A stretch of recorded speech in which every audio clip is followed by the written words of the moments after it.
Hello, Pacho. Let's see. The question says the refining is the process of purification of metals. One of the important method of refining is electrolysis. In electrolysis, electrical energy is used to bring about a non-spontaneous redox reaction. This is done by passing an electric current through a liquid containing ions known as electrolyte in contrast to metals. The current in electrolytes is carried by the movement of ions rather than the movement of electrons.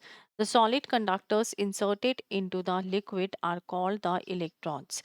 The one with positive charge is called the anode and the one with the negative charge is called cathode.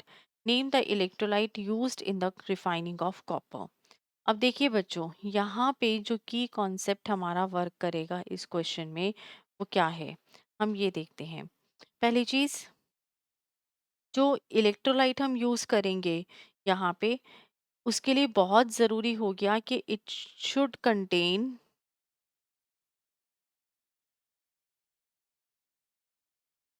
Copper ion. क्यों होना चाहिए? क्योंकि जो copper ion होगा ताकि वो deposit हो सके एज द प्योर कॉपर। ठीक है। दूसरा पॉइंट जो हमें याद रखना है वो क्या याद रखना है कि जो इलेक्ट्रोलाइट हो गया वो सॉल्यूशन होना चाहिए of soluble salt of copper metal. ठीक है। अब यहाँ पे जब हम इलेक्ट्रोलिटिक रिफाइनिंग करेंगे कॉपर की, तो इलेक्ट्रोलिटिक रिफाइनिंग में क्या होता है कि जो इम्प्योर मेटल हो गया उसको तो आप एज एनोड लेंगे और जो प्योर स्ट्रिप होगी मेटल की उसको आप कैथोड लेंगे। ठीक है। अब जब आप यहाँ पे कॉपर की बात कर रहे हैं, कॉपर की रिफाइनिंग कर रहे हैं, तो जो ब्लिस्टर कॉपर है जिसको आप क्रूड कॉपर मेटल बोलेंगे, उसको आप क्या करेंगे as a impure copper use करेंगे। एंड उसके बाद स- आप क्या करेंगे, उसको as a impure copper use करेंगे तो मतलब आप एज अ एनोड यूज कर रहे हैं। और प्योर कॉपर की जो शीट है उसको आप एज अ कैथोड यूज करेंगे। ठीक है। अब यहाँ पे जो इलेक्ट्रोलाइट आप यूज करेंगे वो क्या यूज करेंगे, CuSO4। CuSO4 क्यों यूज करेंगे? क्योंकि ये जो है ये सॉल्यूशन है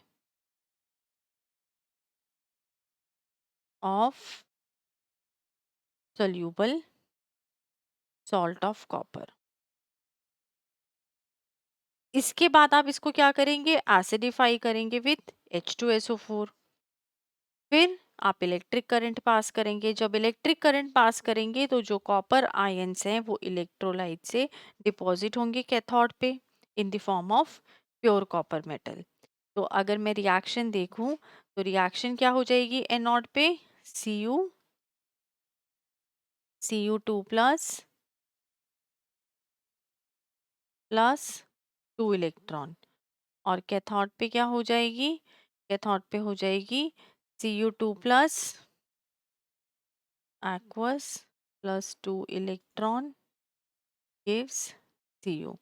इट मीन्स कि यहाँ पे जो हम इलेक्ट्रोलाइट यूज कर रहे हैं वो क्या यूज करेंगे, CuSO4। CuSO4 क्या हो गया, copper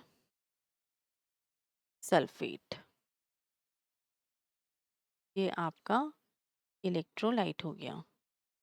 So hope this is the most suitable answer for this question. Thank you. All the best.